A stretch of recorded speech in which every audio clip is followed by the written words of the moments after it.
So without further ado, I'm going to introduce to you our special guest presenter today. I am particularly excited as a marketer, as a brand strategist myself, to really hear from Hanna Fitz. I mean, when you look at Hanna's profile, you are simply blown away. Hanna is an international brand strategist and a business coach, and she's also a qualified licensed brand professional. She comes to us with really a lot of experience right across global markets, and Hanna has worked in over 20 countries and over 178 cities, which means she has that global exposure to working with a lot of brands. Hanna's focus is really on increasing visibility, revenue generation, as it relates to working with brands. Hanna is also the CEO and founder of the Global Brand Creation Academy and Brand Atelier, hope I got that pronunciation correct, at hannafitz.com. Hanna's educational experience is really, and background, is in corporate management. She also has a degree in international commercial law. She is certified as a project manager, a licensing professional, and really an international and top brand strategist, as we mentioned before. Her career actually began as a product development manager for a financial conglomerate, and Hanna has consulted and coached many international and award-winning brands. Hanna has also worked with luxury brands in Italy as well, and so she really has an amazing amount of experience that she brings to the table today. She has also been featured in major international media such as Huffington Post and the Gold Coast. Her dedication is really towards a movement to help her clients. And she's really, really passionate about her clients living the cultural life. And I know she's going to speak furthermore on that as well. And I know just one fun fact I'd love to share about Hanna: she loves red, and red is a color of passion. So Hanna, you can tell me if I'm wrong, but I went on Hanna's Instagram page, and when you see Hanna, Hanna is very sophisticated, very well styled, and she brings that passion to branding and to marketing. And so I know that when at the end of the session, she's going to dish all that secret sauce so that you can walk away knowing exactly what it is that you can do to impact your brand, and also to give value to the kind of brand that you're delivering to your customers. So without further ado and no more delay, I hand over to the beautiful and experienced and somebody we definitely want to hear more from, Hanna Fitz. Well, thank you so much, Simone. What a wonderful introduction. And I am so thrilled to have you here today, because we are in one of the most exciting times of our generation. I think for many of you, you might be thinking, yes, it is. There are many challenges going on. The worldview is shifting. We've had a pandemic on our hands, and many people have gone into crisis mode. But I want you to be reassured that this is our defining moment. This moment is a moment that has presented itself, particularly for Caribbean economies to restructure themselves, and for Caribbean people to take advantage of the vast opportunities on global markets. So I want to ask you, how many of you know that would like to be able to reach more clients all over the world with your products and services? You can just post it in the chat. I know the moderators will be going through and seeing your answers. How many of you would also know that having a strategy and a great brand presence can seriously impact the revenue in your business? Now, what if I told you that you could be leveraging the very same strategies that some of the world's biggest brands have used to go from small local businesses to global household names? You know, these strategies were once strategies that were insider strategies of the world's greatest names that you know, like Nike and Adidas, or the high-end brands. Since I specialize in luxury brands, we talk about brands like Louis Vuitton, Gucci, Hermes. You're going to see today, I'm going to share with you some of these world-class strategies. In fact, 3 particular strategies that I have seen are a common pillar in some of the world's greatest brands. Over a 13-year career, which started as a new product development officer for a financial conglomerate within the OECS, and then going on to work with international brands globally. I've worked with various sectors, whether it's manufacturing, retail, luxury goods and services, whether it's private jet companies, or even an actress in Hollywood, right? And I've seen that these very same strategies can work just as well for personalities as it can for brands. So I want you to take note. Now, in my presentation, I will be referencing international global brands. And the reason is that success leaves footprints. And so we can learn from these global brands, the strategies, the very strategies that you can use. And I don't want you to close your mind to think that I'm just a small producer or a solopreneur and can't do that. No, these brands started just like you. And I'm going to share with you how they did it. So we're going to hop into my presentation that I prepared for you today.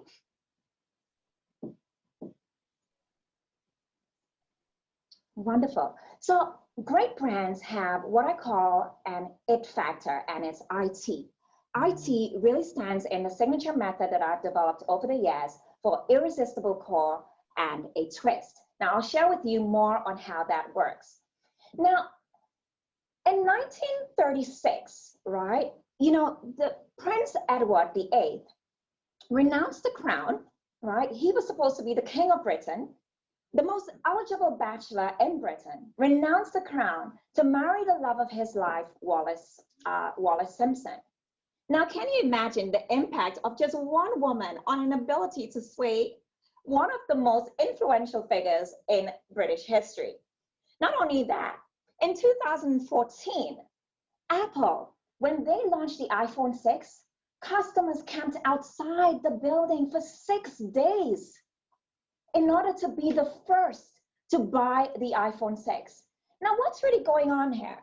What is so different about the iPhone that customers would camp out to have it? What is so different about Wallace Simpson that a prince would give up his crown to be with her? When Oprah Winfrey reads a book, it immediately becomes a New York Times best-selling book. Now, there are some people, when they walk into a room, everyone wants to get to know them. If you're not around them, you feel left out because that person has a magnetism. They draw you in, right? And you've seen it like on shows like American Idol, where someone walks onto that stage and you're like, this person is a winner. Why is that? We've called it all kinds of things, the X factor, a je ne sais quoi, and of course the it factor. But no one has been able to identify exactly what that is. And I wanted to show this example that I pulled off the internet so that you can understand the extent to which that impacts a brand's ability to position itself and earn more for its goods and separate itself from the rest of competitors in the market. The brand Hermes. This bag is off of a website that sells pre-owned luxury goods.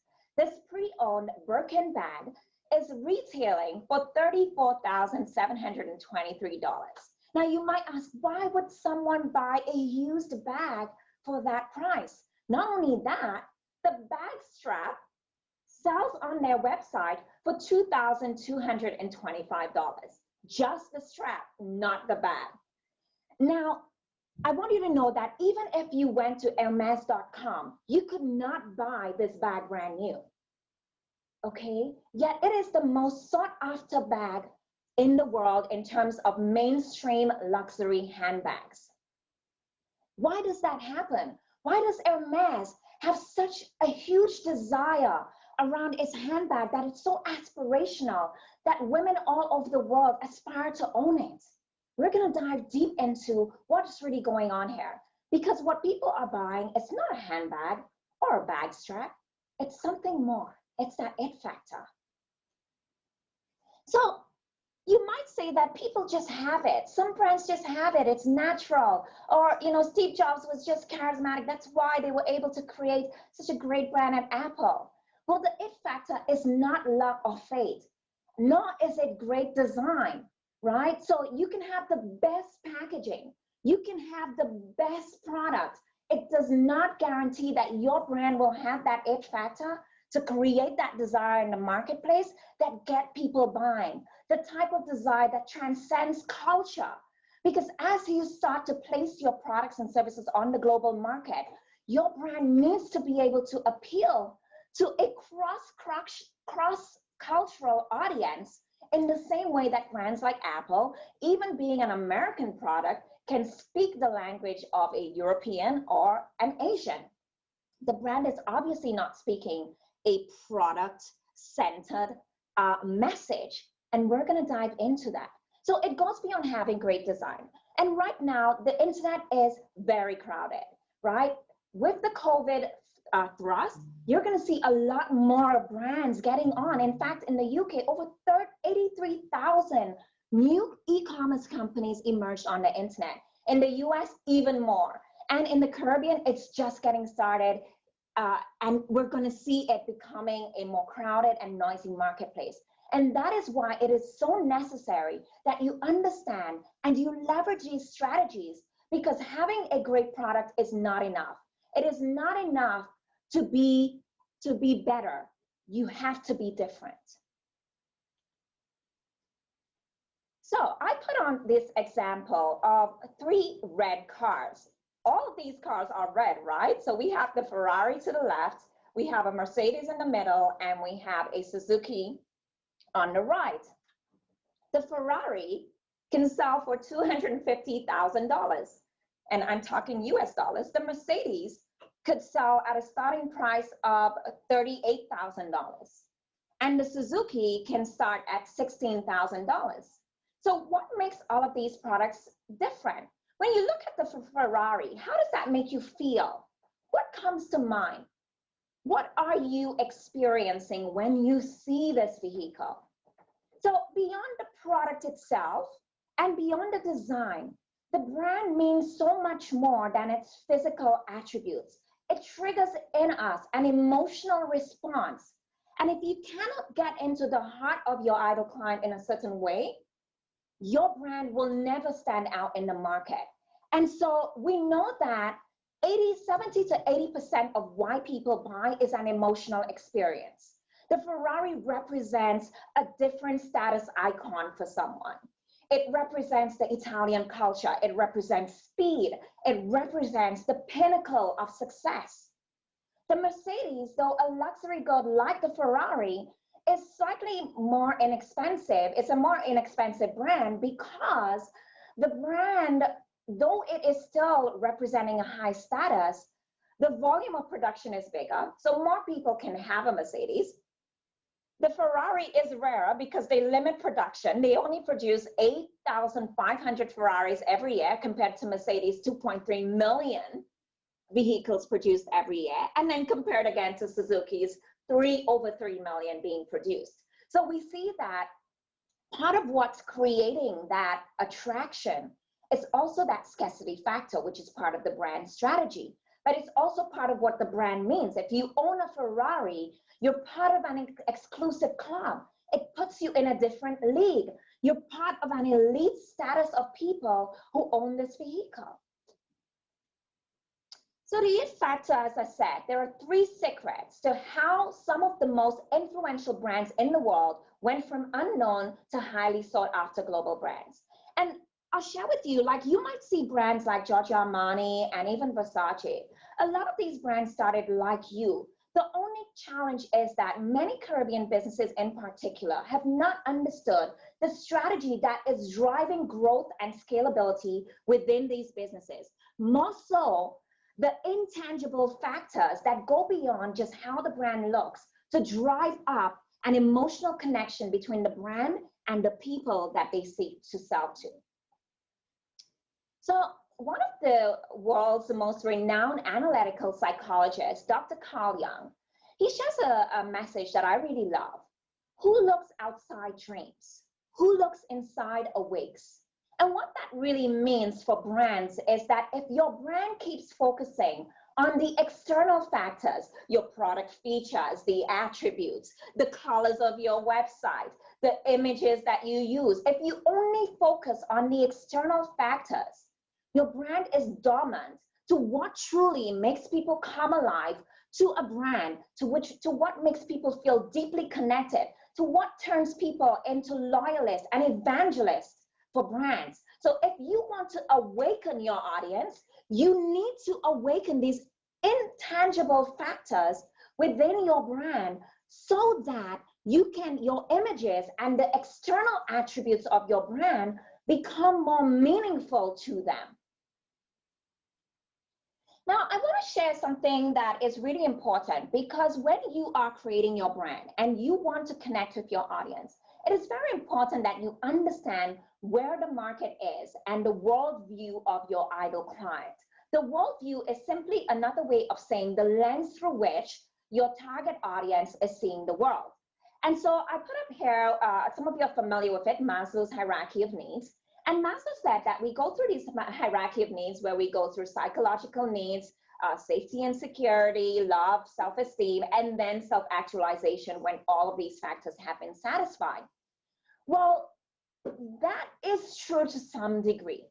But in developed and developing markets where people have food and shelter readily available, and there is employment for the most part, and people have family, and of course the self-esteem and the self-love of people are increasing over the years.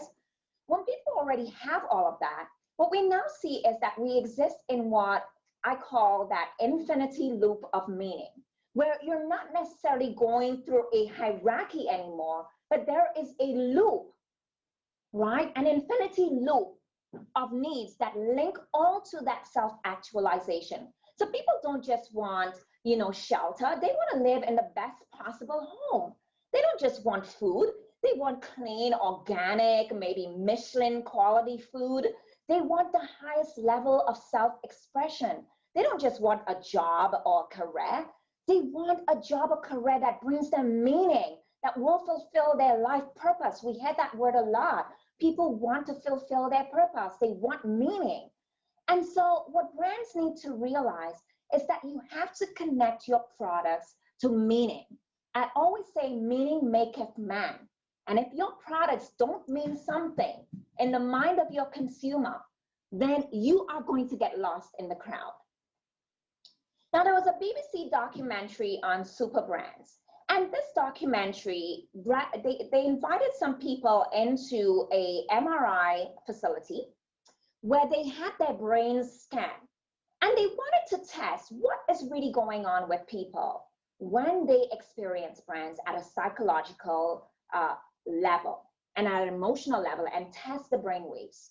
And what they realized was when they gave people the brands like Louis Vuitton and Nike and some of the top luxury brands, they started to feel emotions, like deep emotions, like when a mother is having a beautiful bonding experience with their child, or two lovers are having an intimate encounter, or even when someone is in a deep religious state.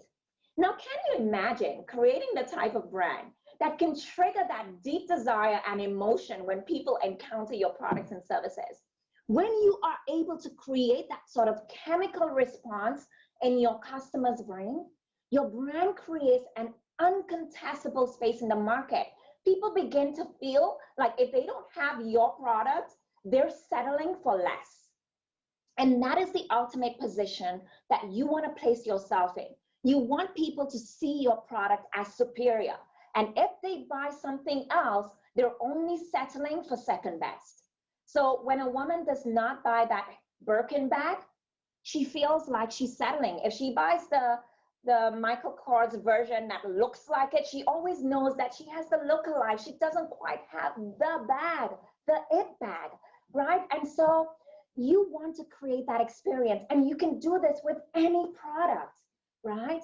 So I'll share with you now, we'll dive into number one, the key aspect, because I promise I'll share with you 3 ways that brands do this at a fundamental level. You have to go beyond niche marketing to uncover what I call le créneau. So everybody talks about finding your niche market. Well, you can find a niche market, that's fine. But when you go there, there will be other players there too. So you have to go beyond finding a niche to find your le créneau. And the le créneau is really finding that white space in the market. What I've seen over the years is that can dramatically impact the revenue in your business.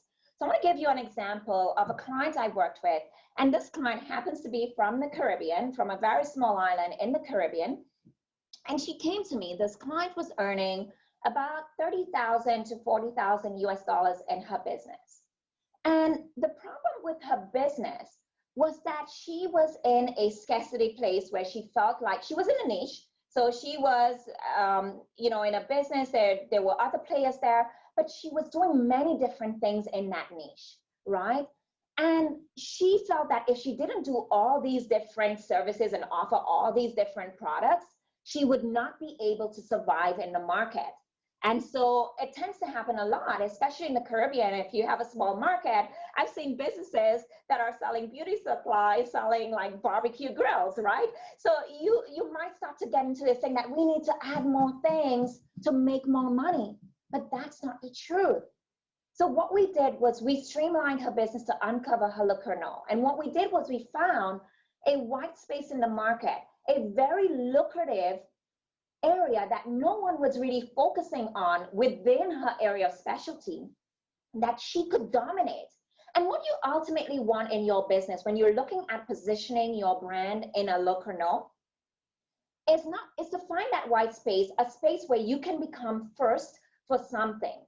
People always remember the brand that is first, and the brand that is first always has an advantage. So if you can come in, and first can be invented, right? It is not something that you have to, revolutionize the market per se, but if you can create that perception, a small tweak that allows people to see you as different. I'll give you an example like Apple. When Apple entered the computer market, they realized that IBM and these guys were creating computers for people who were tech savvy. It was hard for the regular girl or guy to get a computer and know how to use it with ease. And what Steve Jobs and his friends realized was, what about the rest of us who aren't necessarily tech savvy people, but we want to be in the modern age of technology? And so they created a positioning of creating the computer for the rest of us. What they positioned their product to mean was that it was easy, it was great design, it wasn't that ugly kind of functional, design that, it's just about how it works kind of thing at the time. Apple focused on design, they focused on simplicity, and they focused on a white space, which is the computer for ordinary people, for the rest of us. And from that positioning, Apple was first. Right? They were the first to do it.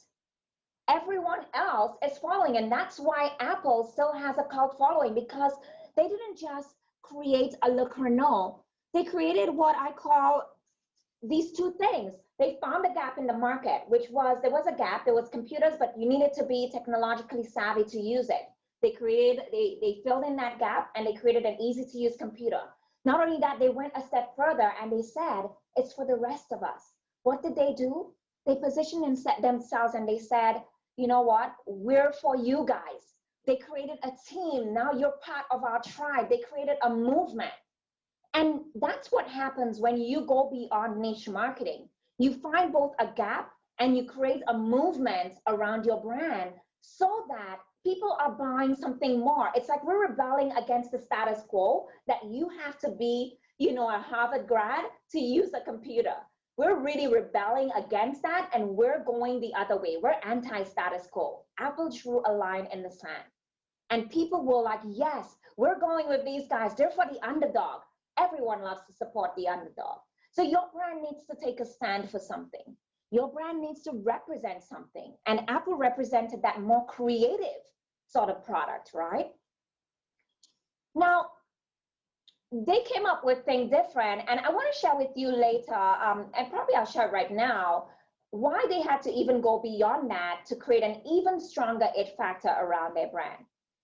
In 1997, though Apple had a good run and they had created this new product and was getting attention, the brand started losing momentum. Now, many of you might be able to relate to this. You start your business, maybe you had this good momentum, and then suddenly things slow down. Well, it's because, of course, if you create something, competitors come into the market and then there's more choice. Now you need to go beyond product, right? And so Apple needed to do something more than just having a computer that's easy to use. What Apple realized was that they were spending millions of dollars on advertising, yet they weren't making a return. And isn't that what everyone does? Your sales are declining, so you think, I'm going to pump more money in more ads, or I'm going to redo my website, or whatever it is.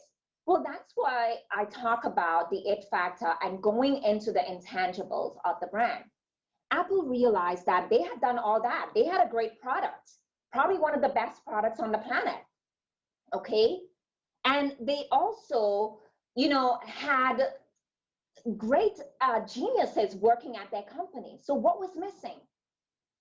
Well, they needed to elevate to, again, represent something that I'm going to share a little bit later with you. And that's when they came up with the whole Think Different message to amplify this whole movement of being anti-status quo. I want to share with you the story of Oprah. Oprah found her Le Creuset. Now, Oprah, when she came into the market, Phil Donahue was #1. And they told Oprah, Oprah, don't even think about it. Phil Donahue has been #1 for 20 years. You're coming in as a newbie. And can you imagine in North America where a woman of color on television might have an extra challenge, right? So they said to Oprah, don't even think that you're going to even take Phil Donahue's spot. And for a while, Oprah was one of many on TV, right? And she was doing what everybody else in the industry was doing. But one day, Oprah realized that she wanted to do something different and she wanted to take her brand in a different direction. She found the white space in the market. Oprah realized that people were hungry for self-development, and she transformed her show into a platform to introduce people to thought leaders and spiritual guides and teachers from different cultures and messengers who could teach them more enlightened messages that could help them improve their life. This was never done before. No one else was doing this on television.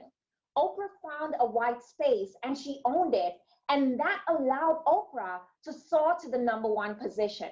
You see, sometimes we want to take our competitors on head on, and it's good to know where your competitor is.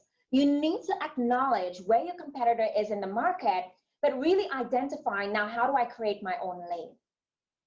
Because if you create your own lane, now you can create something that is different from your competitor, that people can say, wow, this brand is revolutionizing how this is done.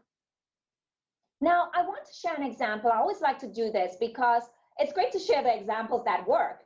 But let me show you a Le Creuset that didn't work. The Segway. The Segway thought they were coming into the market to create an alternative green vehicle that would help the environment. Well, it was a wrong positioning. The product flopped because they did not position the product in the right category. The Segway was better for, you know, adventure sport or for a positioning even like the bicycle. Nobody wants to use a Segway to go to the supermarket. Where are you going to put your groceries? It is not an alternative to vehicles.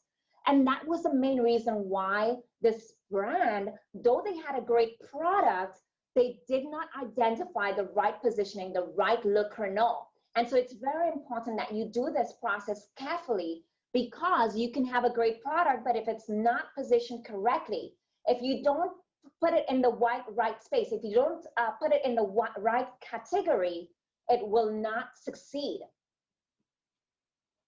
The second thing I want to share with you is the distinct brand identity DNA, and that takes us more into what I was sharing with the brand Apple and what has happened, or what they had to do over the years to bring the brand back into a position where it can thrive as a successful brand.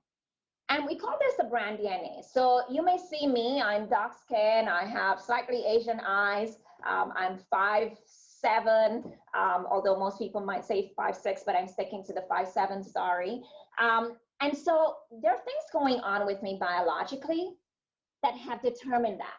Yet you can't see my DNA. I'm not walking around showing you my DNA, right? But you can, my physical attributes are manifestation of my internal blueprint. And it's the same with the brands, like the global brands that you see out there. When you see them posting images on social media and you see those ads, they're only manifesting the internal blueprint of the brand, their DNA. And so what is the brand DNA? Well, it really goes back to a concept that Dr. Carl Jung saw and why it is important. Dr. Carl Jung saw that our mind is made up of the personal unconscious, collective unconscious, and the conscious mind. The personal unconscious is where we have our own thoughts and ideas that maybe we inherited through our family bloodline, because of course we know we are born with certain behaviors that are generationally imprinted in our DNA. And then we have the collective unconscious, which is where we have ways of seeing the world that is imprinted in us due to society, our culture, and even our evolution as a humanity. So there is a part of our brain, a part of our mind on how we see the world that is impacted by the general unconscious. So we share this worldview. And then there is the conscious mind, which is what we are aware of in terms of how we see the world. And the collective unconscious is what is important for brands. This is because growing up, we saw stories. Stories are how we grew up and how we see the world. Cinderella, the princess, the ordinary girl who became a princess, right? These stories are written into our collective unconscious. And some of us can identify with the princess story. Some of us can identify with the hero, like Superman. You know, this guy who seems like an ordinary guy, a nerd, understated, who now has all these superpowers that can save the world. And many of us literally behave in that way in our lives, and we can relate to that behavior or that way of seeing the world.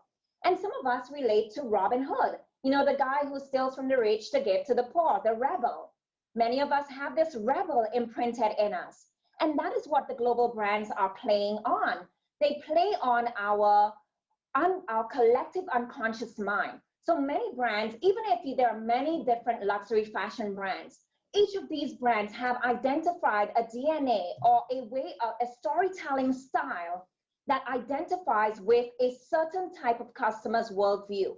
Whether it is Versace, the rebel lover, or Armani, which is more into the ruler, more classic type of woman. And I'll show you Nike, who leverages the hero archetype. So we'll watch this commercial so you can see what I mean on how Nike uses the hero archetype to tap into your unconscious mind and help you get emotionally connected to the brand through storytelling.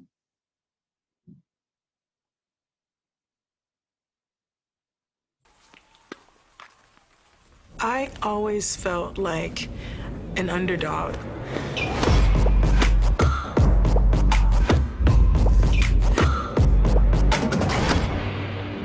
I was really small for my age, and I was Venus Williams' younger sister. I always felt like I was just fighting to make it. I never felt I would be great one day. Training every day for 30 years is difficult. Then I also think someone is out there working really hard, and there's a poster on their wall of me, and they're working to beat me.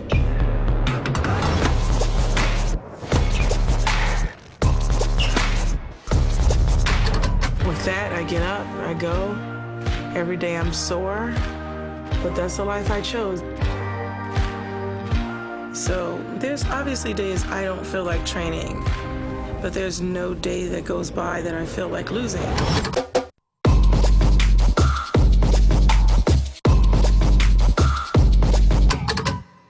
Nike is one of the greatest brands in the world because they have been consistent in leveraging the hero archetype along with the girl next door.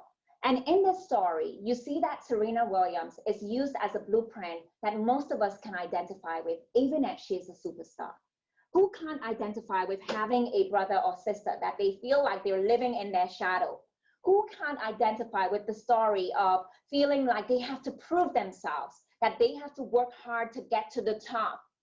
Who can't identify with that story of knowing that there are other people who are out to beat you and out to take your position? And so Serena is sharing what we call the hero's journey, where she was the underdog. No one expected her to be as great as her sister Venus, yet she has risen to the top of her game. And Nike is literally telling you, if you want to be like Serena, then you know what to do. They haven't even showed you the product per se, like they haven't talked about the product in the ad. Of course, she's wearing the brand, but they are literally sending you that unconscious message that if you want to be great, do what great people do, right? And so and if you go even deeper into Nike's DNA, the swoosh is literally, Nike comes from the Greek goddess Nike. So the goddess Athena and the name Nike, it comes from Greek mythology. And Nike literally means victory. The swoosh represents the wing of the goddess Nike. And so the brand has imprinted all of these symbols and codes that represent victory, that strong message of going from the underdog to a winner. Phil Knight, the founder of Nike, also demonstrates that story. He started in a small town in Oregon, and they are still in that small town, just as many of you are on a small island, but has become a global brand because he understood the power of storytelling in creating strong, meaningful messages that move people to create a culture around the brand. And so the number 3 thing that I want to say, as we are running for time and I'm really trying to go really fast here. So we have multiplying celebrity. This is important in building meaning and your it factor. So I share this image of Jacqueline Kennedy, and she is wearing a sandal that is made by a gentleman on the island of Capri called Camphara. And you know, when you go to Capri, you want to buy those sandals. And Camphara became world famous because Jacqueline Kennedy would have her sandals made by him. So anyone who goes to Capri wants to buy it. And so I'm not saying that you have to go find a Jacqueline Kennedy. If you do, which these days there are many opportunities, online influencers that you can leverage to use your products. But it is very important to know that brands build their it factor by who is using it. So you want that whoever's using your product and the people you're using to represent your products in commercials, on images, are representative of the type of people and the lifestyle that your ideal client wants to live. And if you can leverage influencers with the internet, there are great opportunities right now to get your products out there and have the right people using it in the right way. It's going to help you multiply celebrity around your product and push you to the top of visibility. We have the Grace Kelly is wearing the Kelly bag from Hermes. This bag also became famous because Grace Kelly wore it. Now, again, I don't want you to get caught up in this. You can create celebrity around your brand in how you are storytelling through social media, where you are placing your products, who you are placing your products with. So, you know, you want to place your products in the context of the lifestyle or products that your ideal clients are already using. So maybe if you have a high-end product and you're making like teas, for example, maybe you want to use special china cups that you know your audience will be able to identify, maybe some designer porcelain that your audience might say, oh, wow, this tea it's like the association. You can do that kind of cross-pollination. Placement is important. Where you place your products and services will impact how you're able to create a status positioning in the market. People don't buy products, they buy status, all kinds of status, whether it's health status, love status, financial status. People only buy status, they don't buy products. Okay, and of course you can leverage social media, you can leverage blogging as a platform, guest blogging. So you heard that I've been featured on major media. A lot of press are looking for contributors. How can you contribute to mainstream media? Don't be afraid to reach out to international media houses. They are always looking for great content, okay, with your products and services. So I want to leave you with this message that you want to do 3 things. Create a movement around your products and services. You want to have deep meaning embedded through code, symbols, and of course through messaging and storytelling. And you want to multiply celebrity through correct distribution and placement of your products and services. This is your time now. There are great opportunities. I want you to know that the internet is the ultimate equalizer. You know, 4 years ago, I started my company online, and it has brought me tremendous opportunities to work with clients all over the globe, which I could not have done. I do it living on a small island while traveling the world. And anyone can do this. There is a way to do it. And I've showed with you I shared with you today the fundamentals of it. Create a movement, have meaning, and multiply celebrity. I thank you so much. And I guess we'll be taking your questions at this time. Thank you so much, Hannah. That was an excellent, excellent presentation. And I know everyone here that is listening and participating in this discussion has truly benefited from, those three, key areas that you pointed to, just in terms of being able to really transform, ordinary brands into something super ordinary. So I think we want to definitely move into the questions so we can efficiently use our time, because we do have 15 minutes to go. And so I'm going to go through a couple of questions that we have received from our audience. The first question is from Anthony Brand. And the question is, Hannah, how can Caribbean SMEs with limited marketing budgets attract an international customer base? Yeah, it's the first thing to, and these are words that we use a lot in the Caribbean, and I want us to make that mindset shift for always going into limited. Let's not think about what's limited. Let's think about how can we be resourceful. And the internet, like I said, presents a lot of opportunities for you to be resourceful. I shared opportunities where you can look at getting international media to feature your product. As long as you understand what the value proposition of your product is, you have a great story to tell, you will get it published. When I started, no one knew me from Adam in the online space, right? And so I had to get myself out there, and I pitched to media houses internationally. They didn't know me, but I knew that if I had a great story to tell, if I could contribute value to their audience, it would give me an opportunity to share meaningful content with their audience while giving myself an opportunity to promote my products and services. You have to get creative, and there are opportunities to get creative. Your social media is a great way to start. Getting other people to talk about you and giving them incentives. Like if you have a limited budget, you can't pay for marketing, why not try to allocate some products that you might give for free? Or you might load the product. So you might hear Damon John's story where he shares that when he started FUBU, they didn't have enough product stock to give away free samples. So what they did was they went around to this set of music videos with the same t-shirts and had the people wear the t-shirt and took it back and then went to the next set. So again, the problem is never lack of resources. The problem is always a lack of resourcefulness. And so if you begin to shift your mindset from what is limited to seeing what is possible and asking the right questions, like how can I make it happen? How can I get creative leveraging the internet? If you have a product, it doesn't matter whether you're a service-based expert or you have a physical product, you should be blogging, you should be creating content, you should be educating your market. See yourself as an educator, not just as a product creator, because this is what is required right now. We are in an era of thought leadership, and everyone needs to be a thought leader around what they're creating in the marketplace. All right, thank you so much, Hannah, for that answer. I think it definitely speaks to, shifting the mindset to being resourceful and utilizing what you do have in terms of your own skills and talent. Thank you. So our second question comes from Dr. Rebecca Finlayson Harper. And her question is, how does this relate to nonprofit services and attracting donors on an international market? Yes, again, it is applicable. And I actually have a client who is actually doing a nonprofit business where she's a human rights attorney.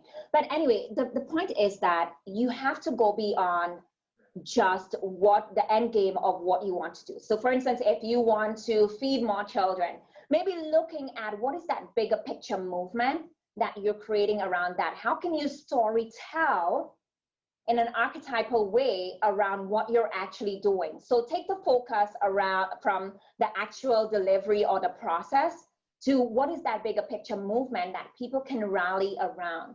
People always like to get behind a cause. They always like to get behind something that is meaningful. So how can you create a cause and a movement around your nonprofit? Okay, all right, great. I see where we will have to wrap up, Hannah. So I definitely want to say thank you so much for that presentation. I think there are some key nuggets that we have taken away today. And the ones that you mentioned before are really, really useful in terms of being able to look at what is your niche and really go beyond that. Look at what is your distinct brand identity, and then how can you multiply your brand to be able to reach as many persons as possible. And also that last point that you made around being resourceful. I think that's really, really excellent. So as we wrap up the presentation, just wanted to use the opportunity to remind our attendees that we will launch a poll at the end so that you can be able to just share your feedback with us. We know that there are a couple of questions that would have gone unanswered, but we are strapped for time. But we really, really want to thank you for your attendance.